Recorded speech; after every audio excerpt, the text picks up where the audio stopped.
안녕하세요. 결혼한 지 1년도 안 된 30대 여성입니다. 오늘은 제가 정말 답 안 나오는 저희 시댁 이야기를 좀 해볼까 해서 여길 찾아왔어요. 솔직히 어디 가서 자랑할 이야기도 아니고 제 얼굴에 침 뱉기 같아서 말하기도 뭐한데 그렇다고 안 하자니 그건 그거대로 또 답답하더라고요. 그러니 두서가 없더라도 가볍게 들어주시면 감사하겠습니다. 남편하고는 재수학원에서 알게 된 사이예요. 남편 말로는 수능을 망쳐서 재수를 한다고 했고 저는 기왕 한 거 조금 더 욕심 좀 내볼까 하는 마음에 재수를 시작했었죠. 다만 저는 원래 시쳇말로 인생은 독고다이라는 생각으로 아무하고도 교류하지 않고 공부에만 몰두하려고 했는데 학원에서는 그게 무조건 좋은 건 아니다 하면서 임의로 조를 짜주더라고요. 친구를 사귀라는 게 아니라 서로 경쟁의식도 느껴가며 동시에 의지도 해가며 그렇게 공부하라고. 그래야 지치지 않고 버틸 수 있다면서 말이죠. 그래서 얼떨결에 남편은 물론이고 다른 몇몇 친구들과 얼굴 트고 지내게 되었어요. 하지만 눈 깜짝할 사이에 1년이 흐르고 각자 대학에 진학하게 되면서 이후로는 다시 사이가 소원해졌네요. 연락이 완전히 끊어진 건 아니었지만 아주 가끔 안부나 묻는 정도로 말이죠. 그러다 남편과 다시 만나게 된 건 같이 공부하던 친구의 결혼식에서였어요. 여담이지만 그 친구는 워낙에 낯을 많이 가려서 부를 친구가 거의 없다고 했고 그러면서 저희더러 사람 살리는 셈치고 제발 와달라고 사정을 했었거든요. 아무튼 그래서 어쨌든 축하할 일이니까 좋은 마음으로 참석했는데 거기서 남편이 먼저 저를 알아보고 인사를 해왔습니다. 그리고 그게 계기가 되어 얼마 후에는 본격적으로 연애를 하게 되었죠. 남편은 대학을 졸업하고 이후로 워킹홀리데이도 다녀왔지만 취업이 쉽지 않았다고 했어요. 그래서 결국 3년의 공부 끝에 9급 공무원에 합격했다고요. 반면에 저는 대학을 졸업하자마자 바로 대기업에 들어갔고 남편과 만났을 땐 대리였네요.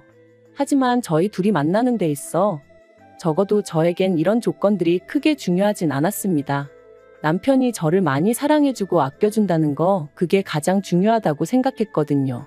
그리고 어느 상황에서든 제 선택을 존중하고 제 편이 되어줄 사람이란 확신도 있었으니까요. 그래서 결혼 이야기도 제가 먼저 꺼냈어요. 보아하니 남편은 저랑 결혼하고 싶은 건 확실해 보였는데 자기가 저에 비해 가진 게 없으니까 차마 말을 못하는 눈치였거든요. 그래서 제가 먼저 용기를 냈네요. 사실 남편하고 저하고 직업만 차이 나는 건 아니었어요. 저희 집이 얼마나 대단한 집안은 아니었지만 그래도 양가 부모님 노후 문제도 그렇고 재정적으로 차이가 컸죠.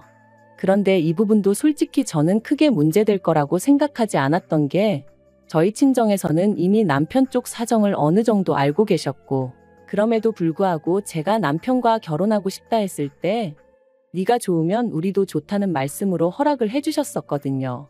그리고 그런 허락을 미리 받았기에 저도 조금은 홀가분한 마음으로 남편에게 결혼 이야기를 꺼낼 수 있었던 거고요.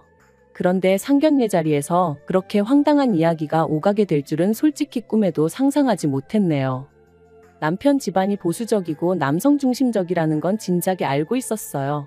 다만 남편은 그런 가정 환경에도 불구하고 꽉 막힌 사람은 아니었기에 그런 집안 분위기 때문에 신우가 고생을 많이 했다는 걸 잘 알고 있더라고요.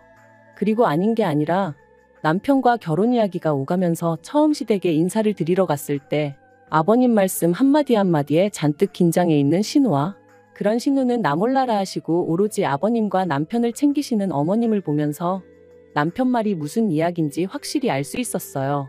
반면에 저희 집은 시부모님하고 비교하면 일단 연세도 젊으시고 두 분 다 사회생활을 오래 하셨다 보니 마인드가 열려 있으셨거든요. 그래서 아닌 게 아니라 상견례 자리가 은근히 걱정이 되었는데 아니나 다를까 시부모님께서 저희 부모님이 무슨 딸 가진 부모니까 쩔쩔매기라도 하실 거라 생각하셨던 걸까요? 처음부터 말도 안 되는 말씀만 늘어놓으셨거든요. 일단 시작은 제 직장 생활이었어요. 아버님께서는 당신은 며느리에게 기대하는 거 바라는 거 하나 없다. 그저 건강한 손자를 낳아서 걔 하나 잘 키워주면 그걸로 족하다 하시더니 그러니 애를 가지면 직장은 그만뒀으면 좋겠다 하셨습니다. 그리고 그런 이야기를 듣고 저희 친정부모님께서 가만히 계실 리 없었죠. 저희 친정아버지께서 바로 그렇게는 안 된다고 딱 자르셨거든요. 저를 가르키시며 저희 딸, 남부럽지 않게 가르칠 만큼 가르쳤고 부족함 없이 키웠는데 본인이 원한다면 모를까 그런 게 아니라면 회사를 관두고 애를 키워라? 그건 안 될 말이다. 그리고 대개 아드님 월급이 저희 딸 월급의 반도 안 되는 건 아시면서 하시는 소리냐? 돈이 없으면 애는 어떻게 키우냐? 솔직히 틀린 말이 하나 없었네요. 게다가 친정아버지께서 저희 남편더러 자네 생각도 그렇냐 물으셨는데 남편이 아주 손사래를 치면서 절대 아니라고 자기는 제가 계속 하고 싶은 일 하면서 살았으면 좋겠다고 그러는 거예요. 아이 문제도 저희 둘이 상의해서 알아서 결정할 거라면서요. 그러니까 아버님이 얼굴이 벌겋게 달아오르셔서는 남편을 노려보시더니 이내 더는 별말을 못하시고 일단 뭐 그런 건 그때 상황 봐서 다시 얘기하자며 꼬리를 내리시대요. 하지만 그게 다가 아니었습니다. 상견례 당시 남편은 보증금 5천만 원짜리 오피스텔에서 전세로 살고 있었고 저는 친정부모님과 같이 살고 있었거든요. 그리고 친정부모님은 하나뿐인 딸이 시작부터 고생하는 건 보고 싶지 않다 하시며 시부모님께 먼저 저희 신혼집을 당신들이 해주시겠다 하셨습니다. 시댁을 무시하는 의도는 결코 없었고 오히려 부담을 덜어드리고자 좋은 뜻으로 하신 말씀이셨어요. 명의도 남편과 저 공동명의로 해주시겠다 하셨고요. 그리고 이번만큼은 시부모님께서 저희 친정부모님의 제안을 무척이나 마음에 들어 하셨습니다. 겉으로는 그렇게 해주신다 하면 굳이 거절하진 않겠다 하시며 태연한 척 하셨지만 입이 말 그대로 귀에 걸려 있었거든요. 그런데 뒤이어 저희 친정어머니께서 대신 예단이나 예물 같은 쓸데없는 허례허식은 생략하자고 하자 시부모님의 안색이 싹 달라지대요. 특히나 어머님도 아닌 아버님께서 아무리 그래도 어떻게 예단을 생략하냐, 그건 경우가 아니라고 아주 강경하게 말씀하셨죠. 그리고는 덧붙이시길 그럴 것 같으면 집을 해오지 말랍니다. 남편이 살던 오피스텔에서 신혼살림을 시작하라고 그 대신 제가 해와야 하는 예단이나 혼수는 제대로 해오라면서 말해요. 솔직히 억지도 이런 억지가 어딨나 싶었어요. 친정에서 해준다는 30평대 아파트를 마다하고 고작 그 예단하고 혼수가 뭐라고 10평도 안 되는 오피스텔에서 신혼살림을 시작하라니. 남편도 옆에서 어이가 없었는지 시부모님더러 그게 무슨 말씀이시냐 했는데 시부모님께선 계속해서 고집을 부리셨습니다. 사람이 순리대로 살아야지 역행을 하려고 하면 안 된다는 말도 안 되는 말씀을 하시면서 말해요. 그런데 그때 저희 친정부모님께서 정뜻이 그러시다면 그렇게 하시라대요.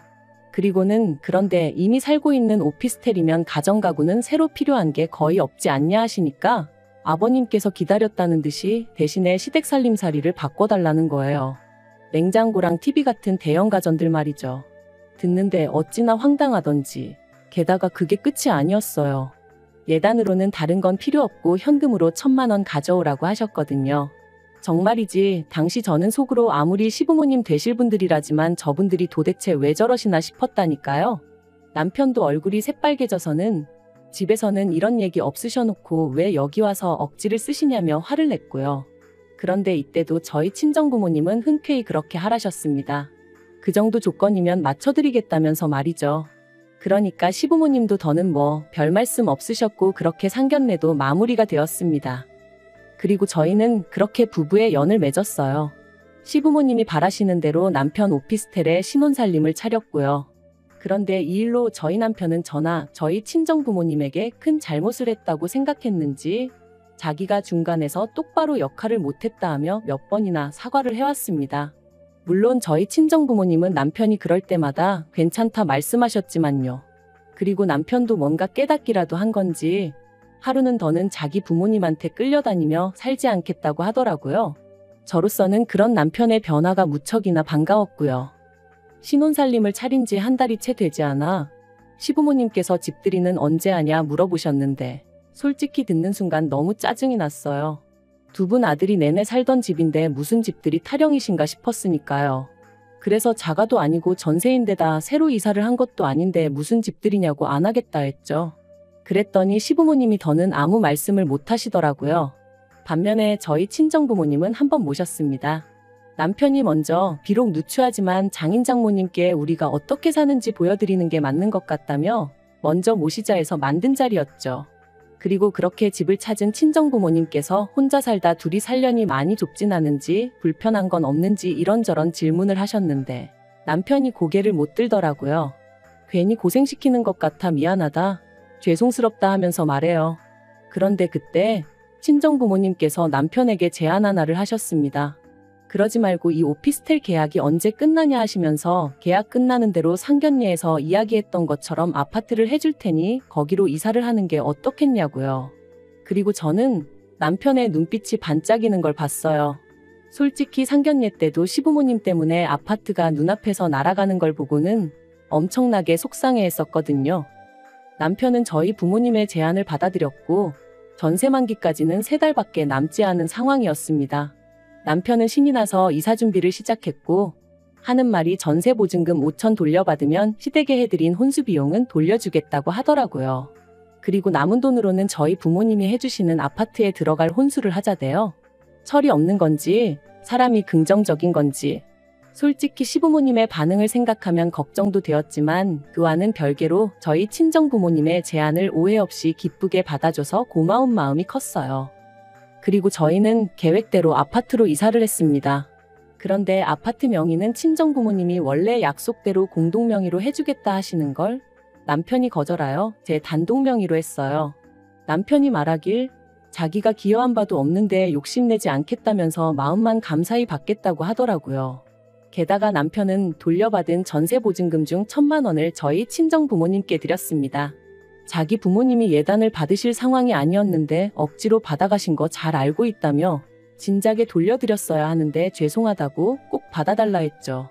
시부모님께는 아들인 자기가 해드린 걸로 하면 된다면서 말해요. 그리고 그런 남편의 설명에 저희 친정부모님도 처음엔 괜찮다 하셨지만 결국 받으셨습니다. 물론 저에게 다시 주시면서 비상금으로 가지고 있으라 하셨지만요. 그렇게 이사하고 짐 정리하고 하다 보니 어느새 일주일 정도 지나 있었고 그간 이런저런 핑계를 대가며 어떻게든 어머님이 오피스텔에 오시는 걸 막았었는데 언제까지 숨긴다고 숨겨질 일도 아니었기에 어떻게 말씀을 드려야 하나 걱정이 이만저만이 아니었어요. 그런데 방법을 찾기도 전에 결국 어머님이 연락도 없이 저희 오피스텔에 찾아가셨던 모양이 돼요. 어떻게 말도 없이 이사를 갈 수가 있냐며 시댁이 완전히 뒤집어졌습니다. 시부모님께서 저희 친정부모님이 당신들을 얼마나 우습게 봤으면 이딴 짓을 할 수가 있냐며 크게 화를 내셨고 남편에게는 우리가 이런 꼴 보려고 너 대학 보내고 그런 줄 아냐 하시더니 난데없이 오피스텔 보증금을 내놓으라셨어요. 남편 돈이었지만 괘씸해서 당신들이 가져가야겠다는 억지를 쓰시면서 말해요. 그런데 남편도 보통은 아니었습니다. 남편이 남은 돈 없다며 딱 잘났거든요. 장인 장모님이 집 사주셨으니까 혼수는 자기가 하는 게 맞지 않냐며 그래서 그 보증금으로 혼수했다 했거든요. 그러니까 말 그대로 어머님이 거의 졸도를 하셨죠.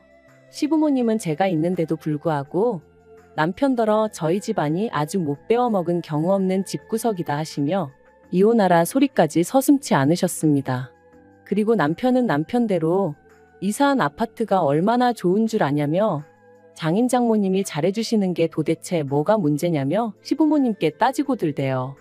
자기가 그래도 처복이 있어서 이런 것도 누리고 살게 되었는데 어머니 아버지는 도대체 뭐가 마음에 안 드시는 거냐면서 그러자 시부모님이 그런 것도 다 순서가 있는 법이라며 저희 친정부모님이 시부모님한테 저희한테 집을 사줘도 될지 그런 걸 허락을 받고 일을 진행하셨어야 된다는 거예요. 그러면서 아들 가진 부모랑 딸 가진 부모랑은 입장이 다른 거라며 그런데 저희 집은 그런 걸 몰라도 너무 모른다고 그리고 여자가 뭘 모르면 남자가 나서서 딱딱 정리를 해줘야 하는데 보아하니 저희 집은 저희 어머니가 너무 목소리가 크다고 그러니 이런 꼴이 나는 거라나요? 그리고 거기까지 듣고 있으니 도저히 가만히 있을 수가 없었습니다. 그래서 제가 아버님더러 지금 시대가 어떤 시대인데 말씀을 그렇게 하시냐고 따졌어요. 그리고 배운 걸로 따져도 저희 친정어머니가 아버님보다 더 배우셨고 사회적 입지로 봐도 훨씬 더 높으신 거 모르시냐? 아버님 이러시는 거 혹시 자격지심 아니냐고 쏘아붙였죠. 그런데 그걸로도 분이 안 풀려서 남편한테 당신도 아버님 말씀이 옳다 생각하면 나 따라오지 말고 그냥 이 집에 있으라고 했어요. 혼수하는데 든 돈은 내가 계좌이체로 지금 당장 보내주겠다면서요. 그랬더니 남편이 말 그대로 넌더리를 치며 무슨 소리냐고 자기는 저랑 가겠답니다. 그리고는 시부모님한테 이러실 거면 당분간 연락하지 마시라대요. 자기 이혼당하기 싫다면서 말이죠. 그러니까 어머님이 아버님한테 우리 아들 뺏겼다며 어떡하냐 하소연하시고, 아버님은 아버님대로 저랑 남편 가만 안 두겠다고 욕을 퍼부으시고, 정말이지 난리도 그런 난리가 없었답니다. 그리고 그날 이후로 지금까지 시부모님하고는 왕래가 없어요. 시부모님이 일방적으로 연락을 해오시긴 하시지만 여전히 그 억지스러운 태도를 고수하고 계신 탓에 대화가 통하지 않는 상황이죠. 다만 그 집에 남아있는 남편의 여동생, 그러니까 신우말로는 아버님 어머님의 다툼이 잦아지셨답니다. 어머님이 아버님더러 적당히 좀 하지 그랬냐며 능력도 안 되면서 무조건 윽박지르기만 한다고 애들이 콧방귀나 끼겠냐. 그러면 아버님은 그런 어머님한테 너가 뭘 안다고 나서냐. 네가 이러니까 아들이고 며느리고 저 모양이다. 솔직히 어머님이 아버님한테 걸핏하면 무시당하고 그러는 걸 저도 알다 보니 어떻게든 어머님만이라도 모시고 나왔으면 좋겠다는 생각도 아닌 게 아니라 몇 번이나 했었어요. 하지만 이제 와서 어머님이 아버님하고 이혼을 하실 것 같지도 않고, 그렇다고 그러면 신우만이라도 데리고 나올까 그 생각도 해봤지만 솔직히 제가 평생 책임져 줄 수도 없는 상황이다 보니 지키지 못할 말은 안 하느니만 못한 거니까요. 한편 남편은 어머님이나 신우에 대한 걱정과는 별개로 당장 누리고 있는 생활에 몹시 만족하는 눈치입니다. 방마다 빌트인으로 되어 있는 에어컨을 보고는 장모님 센스가 장난이 아니시라며 요새는 집에 올 생각에 퇴근만 기다려진다대요. 전에 살던 오피스텔하고 비교하면 천국이 따로 없다면서 말이죠. 그리고 남편이 저희 친정부모님이 해주신 것들에 고마워하는 모습을 보는 것만으로도 솔직히 저도 너무 행복하고 친정부모님께 감사한 마음뿐입니다. 앞으로 그 은혜에 보답하기 위해서라도 남편과 알콩달콩 행복하게 사는 모습만 보여드리려고요. 그리고 언젠가 아버님도 당신의 과오를 깨닫게 되신다면 그땐 저희에게 미안해하시려나요? 저희는 아버님이 먼저 손을 내밀어만 주신다면 언제든지 잡아드릴 생각이니까 언젠가는 꼭 달라지셨으면 좋겠습니다.